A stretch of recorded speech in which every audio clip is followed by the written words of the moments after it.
사실은 그 코로나 때문에 너무나 힘든 시간을 보내고 있지요. 저도 그렇습니다.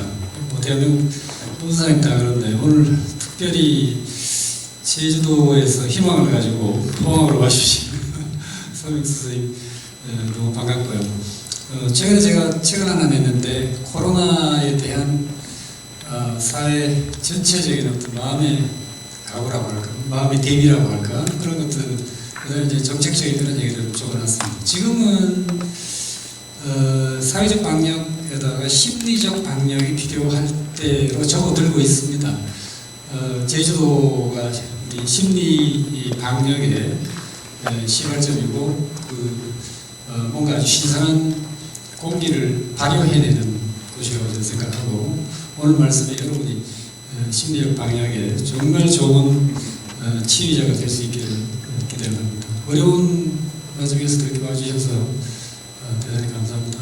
고향 제주에서 길을 내는 서명숙이라고 합니다. 멀리 육지에 와서 오늘 굉장히 공항에서 겁을 내면서 저도 몇 달 만에 지금 육지 나오는 건데요. 포항 몇 번은 와본 곳이지만 포항에 이렇게 와서 여러분들 만나게 돼서 정말 반갑습니다. 왜 기자였던 사람이 길을 내는, 글을 썼던 사람이 길을, 뭐 글자 하나만 이렇게 바꾸면 되는 것 같지만 굉장히 다른 일이거든요. 길하고 글이라는 건. 그걸 내게 됐는지 저의 얘기와 저의 탐사대 얘기와 저의 올레꾼들 얘기를 이렇게 나의 얘기, 우리의 얘기, 그들의 얘기를 서울에서 대학을 나와서 이제 약간의 사연과 굴곡을 거쳐서 어쨌든 언론사에 들어갔죠. 언론사에 들어가서 굉장히 미친 듯이 열심히 일을 했어요. 경쟁에서 살아남기 위해서. 언론사라는 게 다른 매체하고도 경쟁하는 자리고, 자기네 기자들끼리도 경쟁하는 자리, 자기 내부의 경쟁, 외부의 경쟁, 이 양쪽을 다 해야 되는 데인데, 저는 기자가 중학교 때부터 꿈이었기 때문에 책을 보면서 기자라는 직업에 대해서 흥미를 갖게 됐어요. 그냥 글 써서 먹고 살지는, 그때는 글 쓴다 하면 작가가 된다 하면 다 굶어 죽는다고 옆에서 말릴 때라서 저는 처음에는 작가가 되겠어요 했더니 선생님들이 작가가 되면 굶어 죽는다 막 이러고 그랬어요. 그래서 그럼 그 보다 보니까 기자라는 직업이 있어요. 이거 가지면 월급 받으면서도 글 쓰면서 살 수 있을 것 같더라고요. 그때만 해도 기자라는 게 그렇게 극한 직업인 줄 몰랐어요.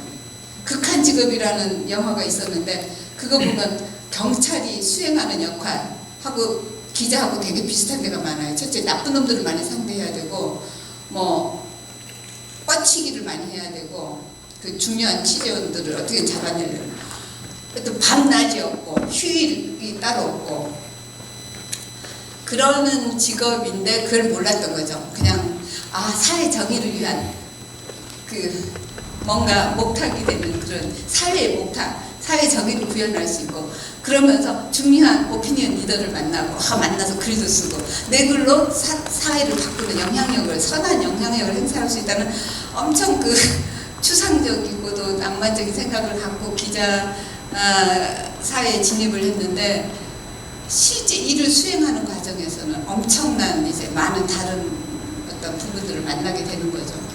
그래도 그래서 저는 이제 기자하는 평기자하고 그냥 차장할 때까지는 좋았어요. 뭐 재밌었어요. 뭐 나름 보람도 있었고.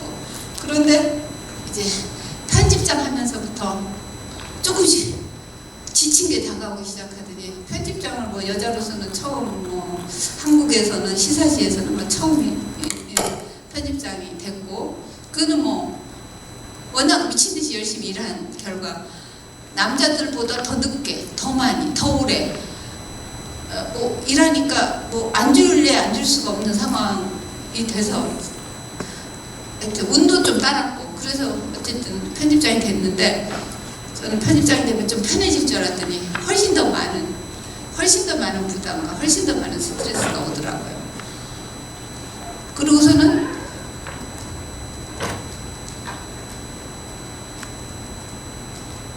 이게 편집장 시절 때 그건데 지금하고 뭐가 달라요? 사이즈. 그때 안 움직이지. 편집장은 데스크잖아요. 말이 데스크란 말이 왜냐, 책상 앞에 있는 거거든요. 맨날 책상 지키고 앉아서 다른 기자들 써온 거 보고받고 그 원고 검토하고 뭐 이게 체크하고 이러니까 운동량은 엄청 부족하고 스트레스는 엄청 많고 그리고 행복한 시간이 별로 없었어요. 편집장 되는 날만 좀 며칠 행복했던 것 같아요. 나 드디어 편기자 들어와서 여자로서 처음으로 편집장 됐다. 이런데 수백 개의 매체가 신문, 방송, 주간지, 월간지가 특종 경쟁을 하는 가운데 우리가 특종하는 경우는 1년에 한 두세 번밖에 없었어요. 그나마 시사전을 그때 굉장히 파워풀한 매체임에도 불구하고 1년에 한 몇 번? 특종하는 날 한 며칠만 행복해요. 그리고는 그 다음부터는 소송이 들어와. 특종을 했다면 반드시 소송으로 이어져요. 왜냐하면 특종이라는 게 대부분 뭐 힘있는 집단에 대한 기사이기 때문에 그게 정치권이 됐든 검찰이 됐든 청와대가 됐든 재벌이 됐든 그러니까 특종, 파괴력이 큰 특종일수록 엄청난 역풍도 같이 옵니다. 뭐 김앤장 뭐 이런 데서 막 엄청 비싼 변호사 사서 소송이 들어오기 시작해요.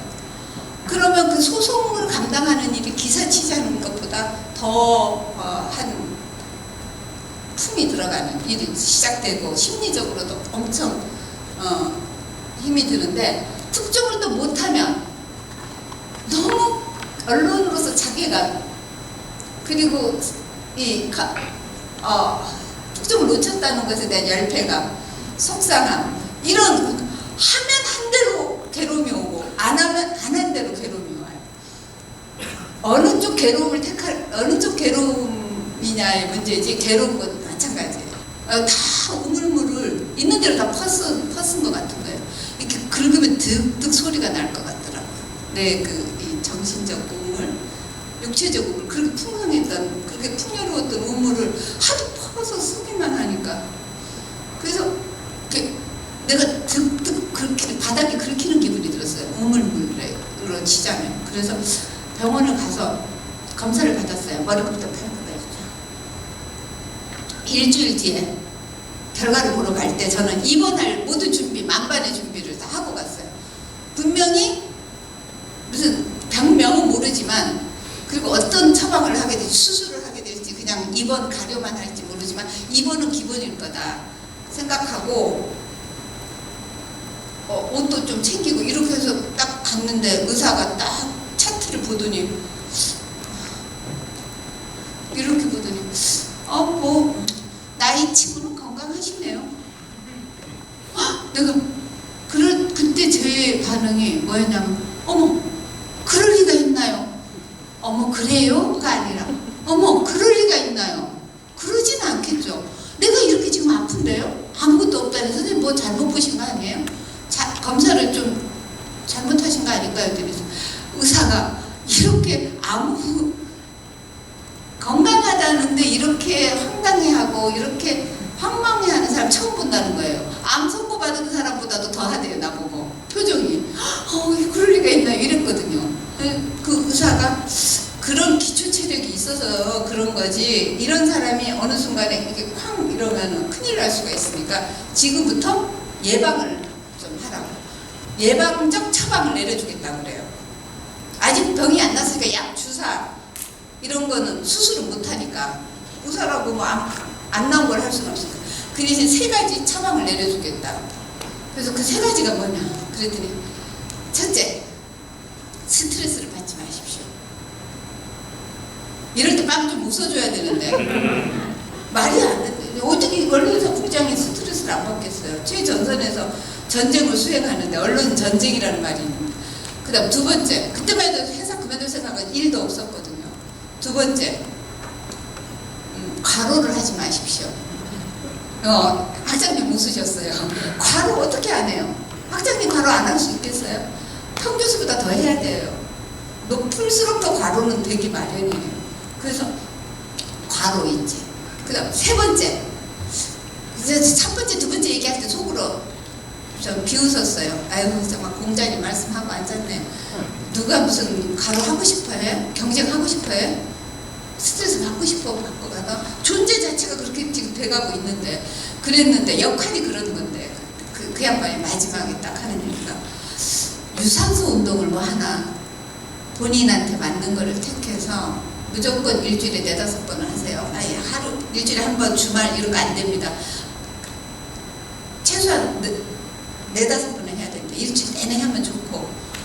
그래서 저는 이제 운동이라고는 정말로 한 번도 정말 자발적으로 해본 적이 없는 사람이에요. 강제로 체육 시간에 선생님이 나오라 그러면 어떻게든 거짓말을 해서 어떻게든 배 아프다 머리 아프다 뭐 어떻게든 아프다 해서 안 나간 적이 많았지. 달리기도 하면 맨날 꼴등이고 뭐든지 피고하면 다 나한테 맞고 이랬던 사람인데 대학가 가는 게 제일 좋은 게 운동 시간이 따로 없다는 게 좋았는데 아니 운동을 하라니. 그래갖고 할 수 없이 살기 위해서 그럼 그래도 의사 처방이 3개 중에 하나는 해야 될 테니까 스트레스와 과로는 내가 관리를 못해도 운동은 그래도 해보자. 그래서 광화문에 그때 저희 회사가 있었는데 광화문에 있는 모든 운동학원을 하나씩 댕겨봤어요. 처음에 하나 다니라고 그러다가 안 되니까 다른 데로 옮기면서 헬스 누구나 찾는 헬스장부터 47에 처음 헬스장 가봤어요. 헬스장 갔더니 무슨 기계 같은데 무슨 러닝머신 거기에서 막 이렇게 하는데 다리 내려오니까 다리도 후들거리고 그 기계 위에서 걸을 때부터도 정신이 없더라고요. 막 내 속도가 아니니까 기계에 딸려 들어갈 것 같고. 그래서 며칠 하다 말았어요. 헬스장 그만뒀죠. 그 다음에 에어로빅 처음에는 그 헬스보다는 재밌네 했더니 그것도 동작이 복잡해지니까 못하겠더라고요. 나보고 아줌마 이러는데 굉장히 기분이 나쁜 거예요. 돈 내고 아줌마 소리 듣고 지적받고 그래서 못하겠다. 그리고 그 다음에 뭐 여기저기 갔는데 맨 마지막에 수영도 해봤어요. 수영은 어릴 때부터 우리는 바로 바닷가 앞에 살았으니까 서귀포. 그런데 이게 개 헤엄에 너무 익숙해져 있으니까 이렇게 탕탕탕탕 치는 거를 절대로 못하겠는 거예요. 첫날은 내가 제일 잘하는 사람이었는데 왜? 기초반에서 그래도 수영 물속에 들어가면 겁내지 않으니까 다른 아줌마들이 나보고 어머 이랬는데 나중에 그 여자들이 나보다 잘하고 나는 계속 물에만 들어가면 바로 개구리 자세가 나오니까 안 되겠더라고요. 그래서 그것도 안 했어요. 재즈 댄스까지 다 하고 광화문 통에 있는 운동학원은 다 다닌 다음에 제가 마지막으로 선택한 운동이 이거까지 적응 못하면 나는 어제 운동학원은 2년을 끊고 이대로 살다가 뭐 책상에서 쓰러지든지 말든지 이거 할 수 없다. 아니면 회사를 퇴직하든지. 마지막 택한 운동이 뭘까요? 걷기죠. 지금까지 하고 있는 47살에 시작해서 지금까지 하고 있는 걷기인데 처음에는 걷기도 그래서 그 걷기에 대한 책을 교보에서 다 사모았어요. 저는 왜냐면 제 자신이 너무 실증을 잘 내고 운동에 대해서는 워낙에 그 열정과 관심이 없는 걸 아니까 걷기를 인문학적으로 저는 접근을 한 거예요. 걷기가 왜 인간한테 좋은가? 걷기를 통해서 인간의 정신과 영혼이 얼마나 고양될 수 있나? 걷기를 통해서 어떻게 여행을 했나? 여행 서적도 걷는 여행책 사모으고 그러니까 주로 유럽 사람들 책을 많이 사모았죠. 그 다음 미국의 에파레치안 트레일 한 사람 얘기, 실크로드 걸은 사람 얘기, 또 뭐 프랑스 철학자 쌍서의 뭐 산책 예찬, 틴나칸 스님의 뭐 걷기 명상, 그러니까 걷기와 관련된 명상, 여행, 뭐 모든 그게 고리가 다 걷기인 거예요. 그리고 걷기에 관련된 책을 그때만 해도 한국의 걷기 열풍은 뭐 등산이랄지 달리기는 있어도 걷기는 뭐 거의 운동으로 취급도 안 할 때니까 그냥 걷기에 대한 그 심각한 책은 없었어요. 그래서 저는 다른 걷기 책을 많이 이제 사서 모아놓고 내가 실증 나려고 할 때마다 이 책을 통해서 더 어떤 걷기에 대한 생각을 강화하거나 아니면 또 걷기의 매력을 느낄 때 더 강화하고 이러면서 걷기 책을 읽고 걷고 하다가 처음에 제가 15분 걸었어요. 15분이 제가 걸은 최대치였어요. 15분 걷고 나니까 여기도 땡기고 저기도 오늘 여기까지 처음부터 너무 해서 이거 너무 지치면 다시는 또 못하게 되면은 이 운동까지 그만두면 나는 할 운동이 없으니까 그래서 걷기는 최대한 조심스럽게 지능적으로 접근을 한 거예요. 걷기만큼은 실증내지 않도록. 그래서 책 읽으면서 속도도 조절하고 시간도 조절하면서 15분에서 30분, 그 다음에 다음 달에는 한 2시간, 3시간 몸이 적응하는 만큼 더 조금씩 더 걸어줬어요. 걷기 중독의 세계로 들어간 거죠. 저는 이제 특정 중독에서 어떻게 하면 특정을 해서 중독에서 이제 전혀 차원이 다르고 전혀 생활이 다른 운동 중독 중에서도 걷기 중독에 이제 슬슬 빠져들기 시작했어요. 그러던 중에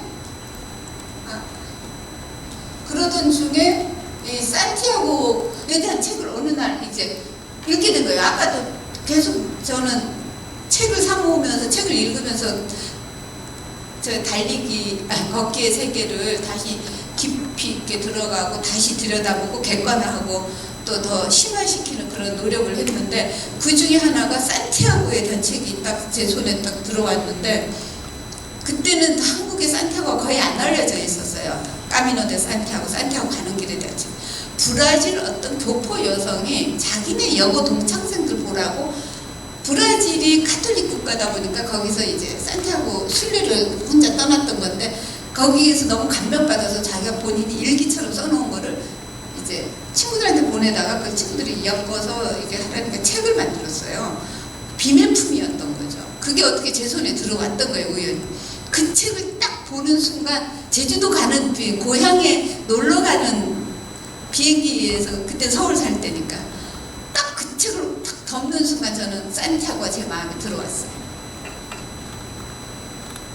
이 사람이 살다 보면 운명적으로 어떤 것들이 딱 꽂힐 때가 있는데 나 이 길 꼭 가고야 말 거야. 꼭 갈 거야. 버킷리스트로 딱 이제 입력을 시키는 순간이었죠. 그게. 그런데 그때 바로 가진 못했어요. 근데 이제 오마이뉴스에서 이제 저한테 국장으로 와달라고 2년 임기에 국장으로 이제 스카우트가 왔을 때 저는 산티아고를 갈 생각을 하고 오마이뉴스로 갔어요. 시사저널에서 편집장으로 그만두고 이제 더 이상은 언론을 안 하겠다. 언론이랑 처음엔 너무 가슴이 뛰었던 직업이지만 이제는 지긋지긋해졌다. 한 20년 넘게 하면서 지긋지긋했다 생각했는데 인터넷 언론? 내가 해보지 않았던 주로 저는 월간지, 주간지에서 활짝 인쇄 매체만 했기 때문에 인터넷에 대한 약간의 스트레스와 약간 호기심이 있었어요. 인터넷 언론의 특종을 많이 뺏겨봐서 속도 때문에 인터넷 언론 가면 뭐 어떤 경험을 하게 될까? 그래서 그런 호기심과 거기서 2년 동안 좀 모아서 산티아고를 가야겠다. 하나는 실용적인 거, 하나는 그 직업적인 그 욕심, 하나는 개인적인 욕심. 그래서 그 두 가지 목적을 갖고 산티아고 길을 걸으러 가서 836일 동안 걸었어요. 그때 당시에 2006년이었어요. 2006년에 지금부터 한 14년 전인데 이제 이런 날들이었죠. 그리고 혼자 좀 생각을 하고 싶어서 하는데 그날따라서 한 5시간 이상 혼자만 걷게 돼서 대평원 지역에서 너무 외로워서 저는 핸드폰도 mp3도 모든 걸 다 놓고 갔거든요. 그냥 딱 노트 2권만 갖고 가고 모든 문명의 얘기는 다 놓고 간다. 왜냐면 오마이뉴스 때 그 끊임없는 그 온라인 소식에 접속해야 되고 뭐 끊임없이 전화 받고 끊임없이 위성 방송 뭐 이런 온 세계랑 연결된 이 상황이 너무 지긋지긋했었기 때문에 거기서 완전히 좀 우주의 단독자이고 싶었어요. 혼자이고 싶었고 자연하고 정말 모든 문명의 이기로부터 벗어나고 싶었는데 아무것도 없으니까 음악도 들을 수 없지. 새소리가 나는 자연의 소리만 듣기도 하고 간 건데 그것도 너무 아무도 없으니까 심심한 거예요. 계속 가는데 제가 국내에서 배운 모든 음악은 다 한번 그 어렸을 때 배운 석지박이 뭐 무슨 모든 노래를 갖다가 가사가 맞는지 안 맞는지도 모르면서 다 기억을 동원해서 다 토해서 불러내고 뽕짝 요즘 뭐 하는 그 뽕짝들 다 부르고 하는데 맨 마지막에는 뭘 불렀냐면 파랑새야 파랑새야를 엄청 부르고 지나는데요. 너무 슬프게 부르다 보니까 점점 슬퍼지는 거예요. 그 녹두장군 생각도 하고 내 신세도 생각하고 나 정말 왜 회사를 때려쳐서 여기 와서 내 지금 이 아무도 없는 데서 이거를 그리고 막 내가 사표를 내놓고 누군가가 나로 하여금 사표를 이렇게 떠민 것 같은 느낌도 막 들고 회사에서 말 안 들었던 애들 그 다음에 그 항무석 갖고 내가 판단 못했다고 막 씹는 뒤에서 수군거렸던 애들 이런 애들이 다 힘을 모아서 나로 하여금 사표를 쓰게 만든 것 같은 거예요. 사표를 내가 결정해놓고 온갖 피해의식이 또 몰려오기도 하고 막 슬프기도 하고 막 새야 막 부르고 있는데 아까까지 아무도 없었는데 뒤에서 누가 브라보 이러는 거예요. 쪽팔려 딱 봤더니 나는 혼자서 막 피를 토하면서 그 음정박자 다 제가 엄청 음치거든요. 막 부르고 있는데 뒤에서 어떤 남자가 속도가 빠르다 보니까 저를 그때는 안 보였는데 따라잡은 거예요. 그래서 되게 슬픈 노래 같다는 거예요. 근데 단조 노래니까 슬프잖아요. 저것도 슬픈 감정을 딱 집어넣어서 그런데 나중에 길을 가다 보니까 그 남자가 또 그러고서 또 헤어졌어요. 근데 나중에 가다 보니까 어떤 여자가 나보고 수키네요. 제가 이제 서양 이름이 수키였는데 명숙이 발음을 잘 못하니까 끝이만 수키라고 했는데 나를 소개하는데 나보고 당신 이름이 수키냐고 해서 어떻게 알았지? 너무 수키라고 그랬더니 그 여자가 너한테 온 빅메일이 있잖아 이러더라고. 나한테 무슨 메일이 와. 나 핸드폰도 안 갖고 왔는데 여기 근처에 우체국도 없는데 땅바닥에 커리지 스키 이렇게 써있는 게 크게 이 땅바닥 글씨로 힘내라 스키 앞에 간 남자가 저를 위해서 써놓은 거예요. 이 여자가 계속 이게 지치게 내 뒤를 따라올 거다 생각하니까 자기 뒤에 올 거다 생각하니까 그게 나한테 걷는 사람이 걷는 사람한테 주는 응원의 메시지였던 거예요. 힘내라 스키 커리지 스키 그러니까 떠난 자만이 목적지에 다다를 수 있고 저지른 자만이 뭘 얻어도 얻을 수 있는 거죠. 맨날 방에서 갈까 말까 생각하면 아무것도 이루어지는 건 없는데 이분이 누굴까요? 이 남자 파울로 코엘료. 예, 맞아요. 그러니까 순례자 11분 파블로프의 마녀 나는 피에트로 가까이서 울었네 이런 여러 책을 써서 특히 한국에서 더 많이 팔리기도 한 그런 작가인데 이 사람이 첫 번째 직업은 소설가가 아니었어요. 그냥 어느 회사의 평범한 그 돈 버는 회사의 중력이었는데 어린 시절에 꿈인 소설가의 꿈이 40대 들어서 더 이상 미루지 말자 생각하고 소설을 쓰기 전에 맨 처음 찾았던 곳이 까미노 데 산티아고. 그래서 이 사람의 소설 처녀자, 흔히 말하는 처녀자, 순례자, 순례길에서 이제 모티브를 얻어서 순례자라는 책을 썼는데 그걸 계기로 이분이 세계적인 작가, 베스트셀러 작가가 됐고 산티아고 길 역시 이분 소설을 통해서 대중적으로 확산 엄청난 기폭제를 만난 거죠. 근데 저는 뭐 이분 책을 쓰고 보고 그 길을 간 건 아니지만 오로지 브라질 도코의 책을 보고 가슴에 불이 붙기 시작했는데 가기 전에 이분 그 순례자도 다 보고 가긴 했는데 이 사람을 길에서 만났어요. 우연히 길 가다가 주웠어요. 길 가다가 뭐 어디서 막 엄청난 시골 동네에서 제주도 같은 뭐 종달리 바닷가 앞에서 황소가 그냥 게으를 우르무는 그런 약간 풀밭 앞에서 엄청 시골인데 그 앞에 뭐 엄청난 중계차가 와 있는 거예요. 중계차를 보는 순간 문득 그 지긋지긋했던 언론의 악몽은 사라지고 이상한 그 문명사에 대한 그리움이 딱 와갖고 방송차다 이러면서 이렇게 있는데 사람들은 수십 명이 그 옆에 모여있고 그래서 이렇게 가수가 막 사진들을 찍고 있어요. 몰려서 난 그 남자 보는 순간 근데 얼굴은 파울로 코엘로 얼굴은 그때는 난 책으로만 봤기 때문에 얼굴은 전혀 모르고 있었고 뭐 노비라에 쬐끄맣게 나온 사진을 어떻게 알아요. 근데 저 사람이 무슨 CNN의 앵커인가? 어떤 여자랑 막 말을 나누고 있더라고요. 막 사람들이 막 사진 찍길래 나도 왠지 놓칠 수 없다 그런 기분 있잖아요. 누군지는 나중에 확인해보고 일단 찍어보자 하고 딱 찍고 있는데 코엘로가 누군가 막 부르는 거예요. 저쪽에 사람들 막 있는데 막 부르니까 나는 누구야? 막 이런데 사람들이 다 나보고 뭐야 너? 막 이러는 거예요. 나? 왜? 그래서 가면서 속으로 저 남자가 왜 나만 부르지? 이렇게 수십 명이 찍었는데 아시아 사람이 아니 나 그렇게 생각했어요. 그 전에 하도 소송을 많이 당해봐서 이게 초상권 침해로 부르나 싶어서 동의를 안 구하고 촬영. 직업병이 딱 발동하더라고. 피해의식이. 근데 씨발 왜 나야? 다른 애도 다 찍었잖아. 막 가서 뭐라고 불평할 수는 없고 가면서 속으로 이러면서 그 짧은 길에 굉장히 많은 생각이 드는데 가면서 그래도 얼굴 아는 놈이 하나 있길래 야 근데 저 사람 누구냐? 그랬더니 코엘로잖아. 파울로 코엘로.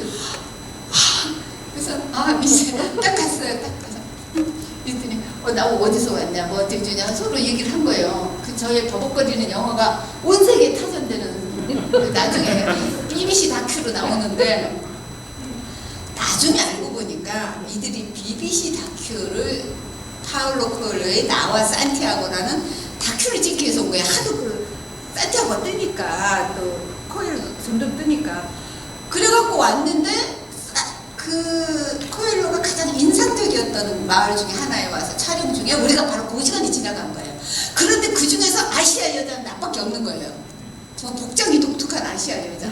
다른 사람은 전부 서양 남녀들인데 그때는 아시아 사람 거의 안 걸을 때니까 거기다 막 버프하고 다른 사람들은 막 그냥 등산복 이런 그런 거 입었는데 저는 이렇게 좀 보다시피 복장이 좀 특이하고 이러니까 이 남자를 만난 게 하나의 행운이었다면 저한테 주어진 그 사표까지 내던지고 떠난 여행의 어떤 하나의 뭐 로또 같은 하여튼 뭐 특별 상품 같은 거였다면 이 여자는 내 인생을 바꿔놓은 거죠. 이 여자의 만남. 혜니 영국 여자니 아까 저녁 식사를 같이 한 제 친구의 고등학교 친구의 그 아는 선생님께서 저의 모든 책을 다 읽고 거의 만점 본인이 물으면서 답은 본인이 다 하시는 만점짜리 그 원래 학생이 있던데 그분이 혜니하고 다시 만나냐고 물었어요. 근데 결론부터 얘기하면 이 혜니하고는 이 산티아고에서 몇 시간 만나고 점심 먹고 헤어진 게 전부인 관계인데 그 여자가 제 인생에 그래서 길로 선하게 만든.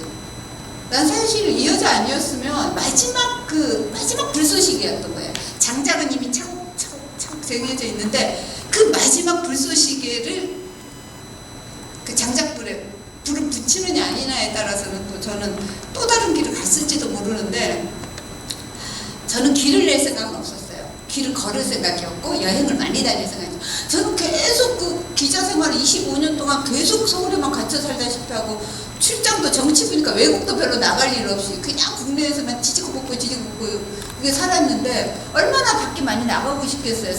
한비아처럼 지구 3바퀴 반은 못 돌아도 적어도 한 바퀴는 더 나이 들기 전에 돌겠다 이런 생각도 있었는데 고향에 더 깝깝한 고향에 가서 길 내겠다 이 생각은 없었고 이 여자를 만나기 전까지 들은 생각은 그건 있었어요. 제주도에 길이 생기면 참 좋겠다. 왜냐하면 길을 처음에 걸을 때 너무 감동만 하면서 걸었는데 왜냐면 서울에 있다가 회색 빌딩 숲 사이에서 있다가 가니까 그 스페인의 시골 농장 뭐 스페인의 그 포도밭 스페인의 언덕 이렇게 다 너무 좋고 성당 조그만 마을 너무 다 아름답다 생각했는데 나중에 계속 여름 20일 29일 보다 보니까 또 포도밭이냐 니네는 너네는 밀감밭 하나 없냐 뭐 이러고 밀감이 훨씬 예쁘지 노랑노랑하고 너네는 시커먼 포도밖에 없어 정말 이런 생각이 든 거예요. 가도 옥수수밭 안에 포도밭이니까. 그리고 가도 석회야. 아우 지겨워. 어쩌다가 보면 대리석. 우리나라 대리석이랑 막 이러는데 거기서 뭐 지천에 깔린 게 대리석. 야 니네는 그 현무암 그 멋진 현무암이 없는 거야. 현무암 앞에 핀 노란 유채꽃, 현무암 앞에 핀 하얀 수선화 이런 극적인 대비를 더 강화시켜주는 현무암 이런 게 막 옛날에 내가 가치를 전혀 평가하지 않았던 제주의 자연, 제주의 그 돌담, 제주의 오름, 제주의 바다 이런 것들이 엄청나게 다시 재해석이 되는 거예요. 네, 이제 다른 나라를 보고 여행하다 보니까 그 제주의 자연이 얼마나 귀하고 특별한 거였는지, 또 얼마나 다른 컬러를 갖고 있고 다른 색채를 갖고 있는지가 막 재해석이 되면서, 야, 제주도는 왜 맨날 렌트카를 타고 다니게 만들어? 그리고 왜 맨날 이 엄청난 자연을 놓고 다른 테마파크를 만들고, 무슨 말도 안 되는, 그 우리나라랑 아무 상관없고 제주도랑은 더 상관없는 무슨 그리스 로마 신화 궁전 같은 거, 뭐 무슨 성박물관 같은 거, 막 이런 거만 만들어. 맨날 실내에 가둬놓고 맨날 렌트카로 2박 3일 동쪽 한번 서쪽 한번 휙 하면 이틀이면 다. 아니면 맨날 전국 어디에나 있는 골프장 곧자를 다 해짓고 다 파헤쳐놓고 지하수 다 고갈시키면서 다 똑같이 잔디 깔아갖고서는 골프장 만들어놓고 그 안에서 톡톡 이렇게 하고, 그래서 그 안에서 밥도 다 쳐드시고. 그래서 내가 국내로 돌아가면 한번 제주도에 은퇴는 했지만, 내가 퇴기지만, 비록 퇴역한 기자지만, 글을 하나, 피를 토하는 토황소 경문을 써야겠다. 제주 관광에 대한 격렬한 경문을 하나 써야겠다.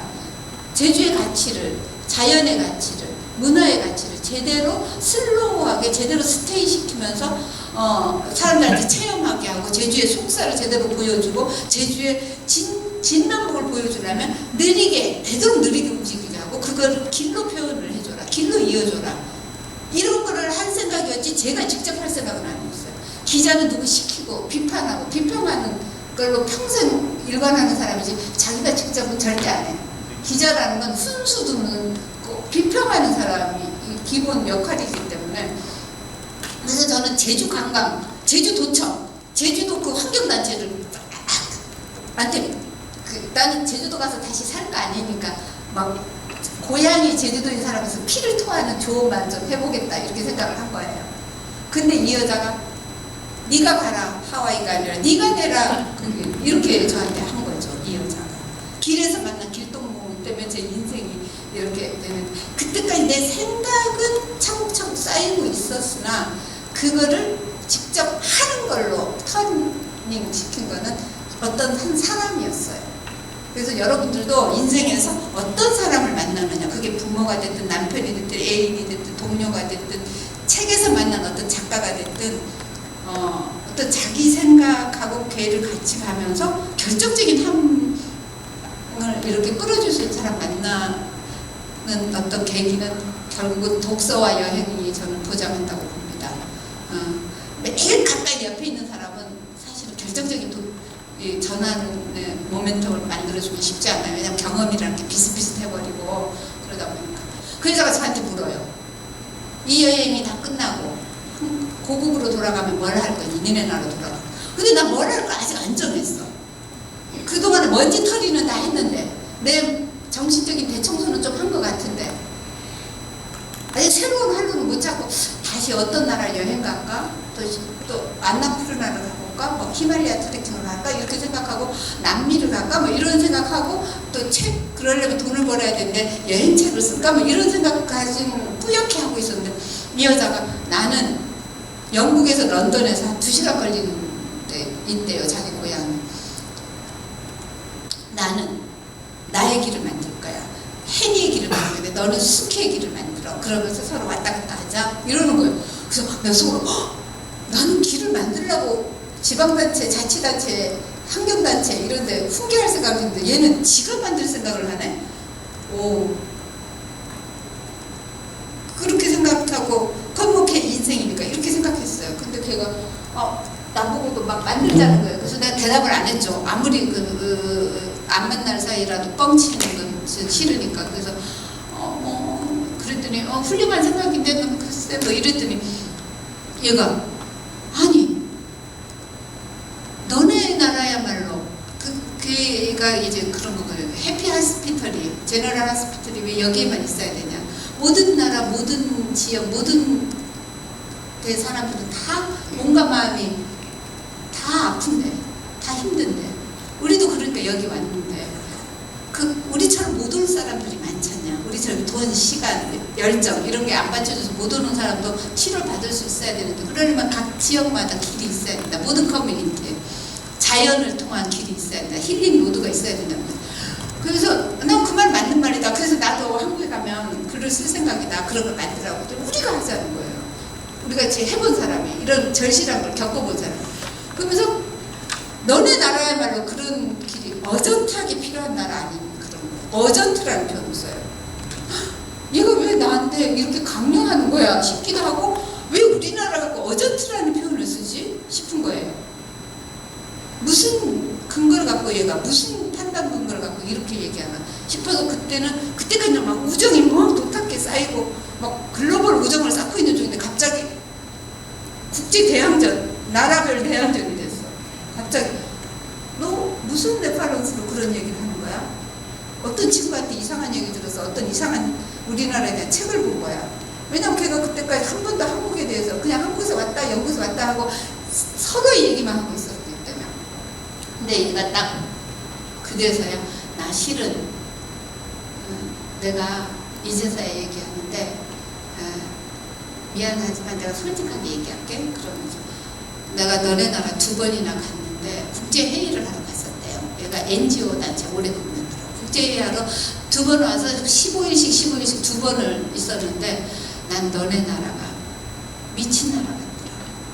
크레이지 컨트리 같더라. 너무 바쁘고 너무 정신없고 너무 사람들이 오버워킹하고 그리고 너무너무 컴페티션도 심하고 날 때부터 요람에서부터 무덤까지 경쟁하는 것 같더라. 너네 나라. 그리고 어떻게 한 나라에 절반의 사람이 어느 한 도시에 모여 사니? 수도권을 얘기하는 거예요. 서울 근처에 너네 나라는 국토도 넓지 않다면서 거기에 어떻게 한 나라의 절반이 어느 한 지역에 모여 살아. 전체를 답사하려면 먼 동네로 차를 끌고 가야 되고 저 동쪽 해 뜨는 쪽부터 시작을 할 거니까 시흥리에서부터 얘 차를 에쿠스 4444를 빌려야 됐어요. 그래서 야 네가 그 운전하고 좀 나 데리고 다녀라.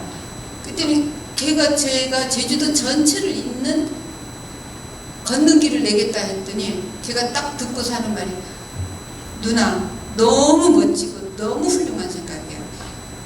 그리고 누나는 절대로 그 대신 누나 내 모든 거를 에쿠스는 물론 모든 거를 다 바쳐서 누나를 도울게. 물심양면으로 시간 자기 하는 일도 이제는 없으니까 시간과 돈을 다 바치는데 그 대신에 3가지 자기 부탁 꼭 자기가 원하는 거 들어달라는 거.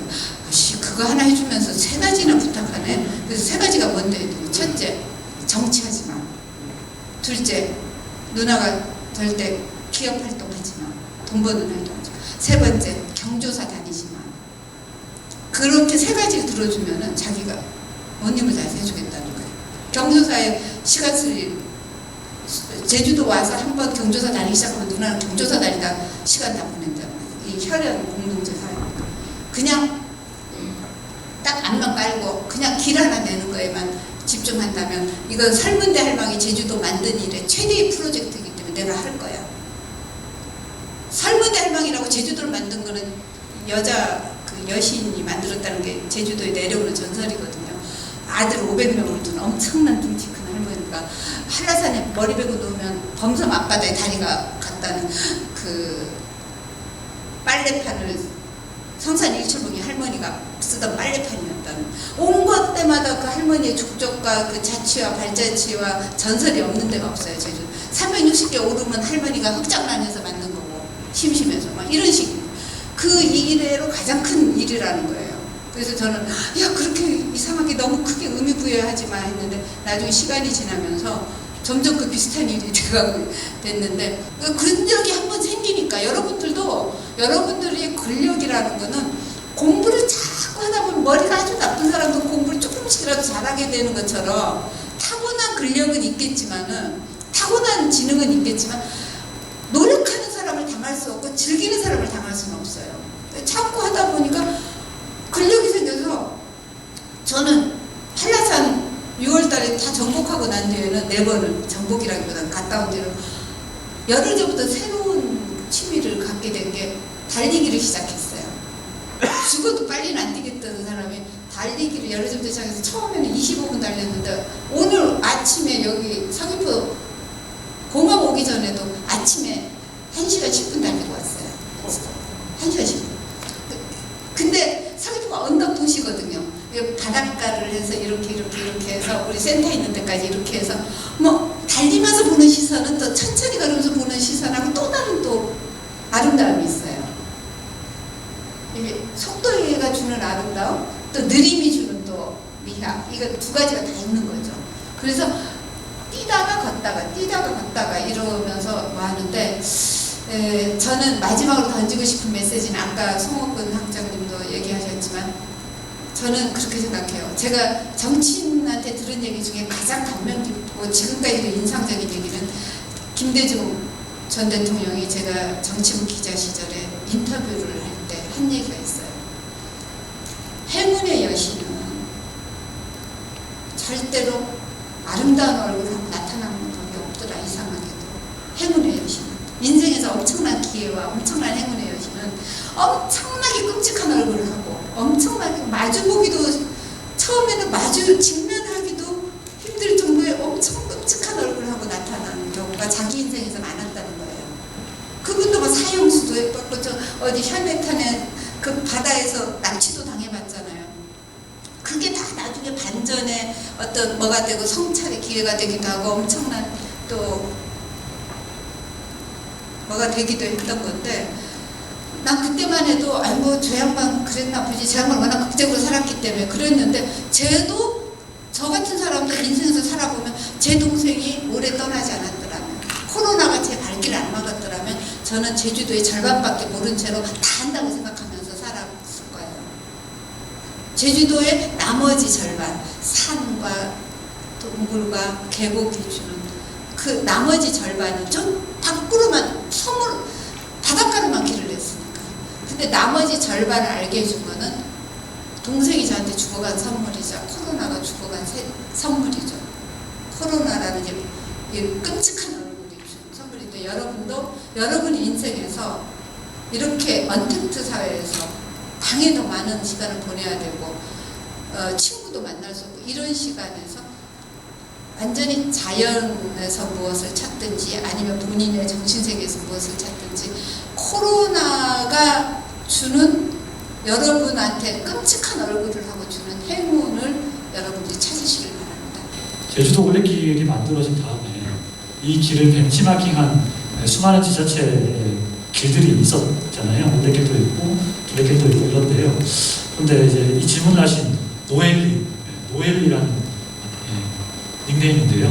노엘님께서는 제주가 훨씬 더 좋았대요. 다른 길들에 비해서. 선생님께서는 왜 이런 차이가 발생했는지 혹시 이 부분에서 어떻게 생각하시는지? 저는 늘 하는 얘기가 길은 돈으로 만들어지는 게 아니에요.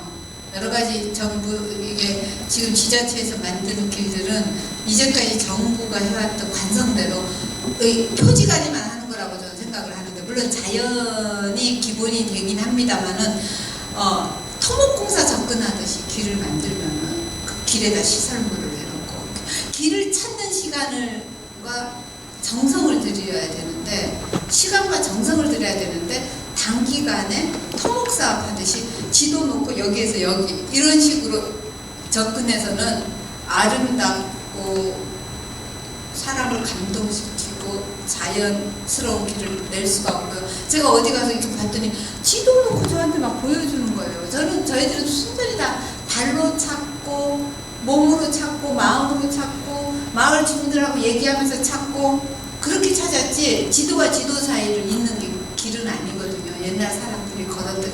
저희들은 길은 끊어진 길은 이어주고 사라진 길은 다시 불러내고 그리고 없는 길은 손으로 만들어가면서 냈기 때문에 그런 핸드메이드 작품하고 공장에서 찍어내는 작품의 차이랄까? 저는 그렇다고 생각합니다. 그리고 나중에 관리가 안 돼요.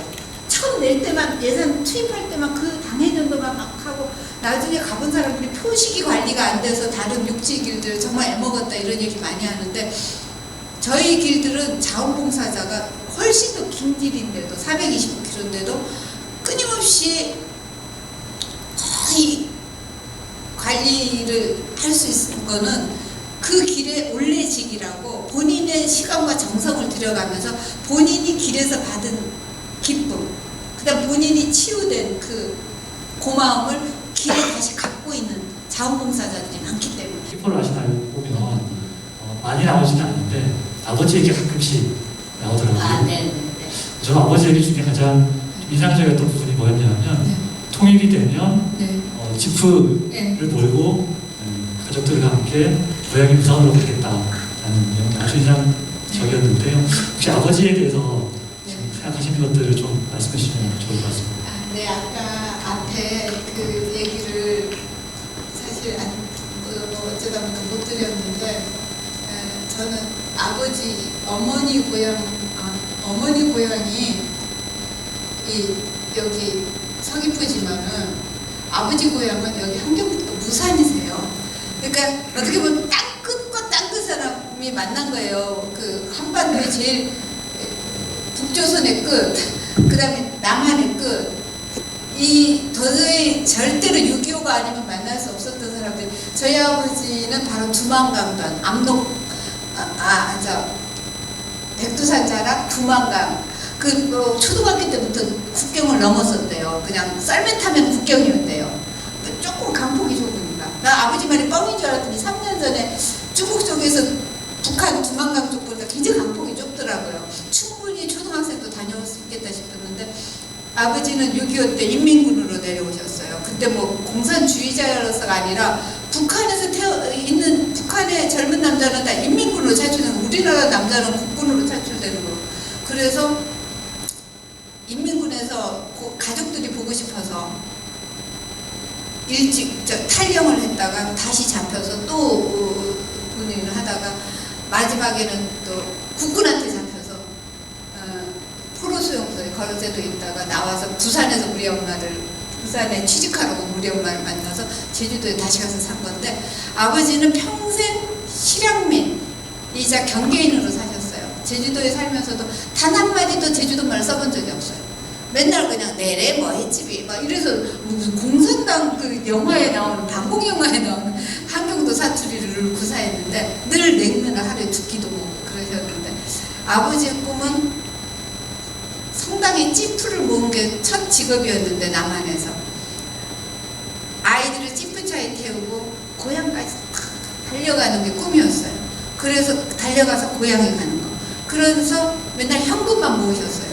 땅도 우리 집이 꽤 큰 가게를 했었는데, 서귀포에서 제일 큰 가게였는데, 그때 땅을 사놨으면 제가 나름 서귀포에 좀 귀족이 될 수도 있었을 텐데, 아버지가 그런 거 안 할 정도로 이게 디아스포라, 이게 어떤 그 고향을 떠난 사람의 그 뿌리 뽑힌 그런 게 늘 평생 지배를 했기 때문에, 저는 근데 산티아고 길 걸을 때 아버지 생각하면서 굉장히 울컥했어요. 첫날 국경을 넘는데 스페인, 그 첫날에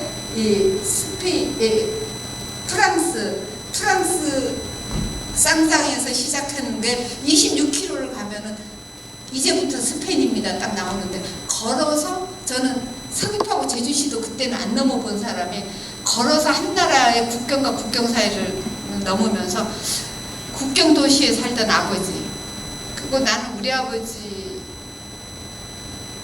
그 고향도 못 가본 채로 이렇게 남의 나라 와서 국경을 넘는구나. 우리 아버지는 초등학교 때부터 국경을 넘어봤다는데, 나는 지금 이 나이 한갑이 넘도록 지금 우리나라 국경을 못 넘고 있잖아요. 우리 다 비행기로 배로 국경을 다니는 거지 실제 우리는 반도인데도 못 넘고 있잖아요. 그래서 저는 제 꿈은 어머니의 땅에서부터 아버지 땅까지, 아버지는 찌프 타고 가려고 그랬는데 저는 걸어서 가는 게 제 꿈이에요. 네, 걸어서 한번 가는 날이 오기를 저는